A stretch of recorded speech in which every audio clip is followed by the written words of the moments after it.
আমরা আমাদের নবীকে সবচেয়ে বেশি ভালোবাসি, যিনি আখিরি নবী, যাকে বলা হয়েছে ওয়ামা আরসালনাকা ইল্লা রাহমাতাল লিল আলামিন।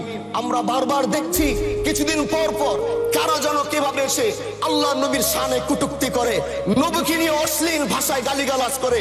এই দেশের মানুষ নামাজ না পড়লেও যদি কেউ নবীকে কটূক্তি করে তার কলিজা ছিঁড়ে যায়, সে রাজপথে নেমে যায়। আমি বলবো যারা নবীকে কটূক্তি করে, নবীর নামে গালিগালাজ করে, এদের মৃত্যুদণ্ড এই আইনটাও যেন বাংলাদেশের এই সংসদ থেকে পাশ করা হয়। মাননীয় স্পিকার, এলাকায় বলেছিলাম যে আমরা ন্যায়ের পক্ষে কথা বলবো, ইনসাফের পক্ষে কথা বলবো। তখন অনেকে হাত ধরে বলেছিল, হামজালা ভাই জাতীয় সংসদে যখন যাবেন একটু বললেন হাদি হত্যার বিচারটা যেন হয়। ন্যায়ের পক্ষে কথা বলেছিল, ইনসাফের আওয়াজ দিয়েছিল। আমাদের মতোই যুবক মাননীয় স্পিকার, তিনি এই যে স্বপ্ন বলেছিল এক সুন্দর বাংলাদেশ করবার, রাস্তার ভিতরে সেই স্বপ্ন থামিয়ে দেওয়া হয়েছে।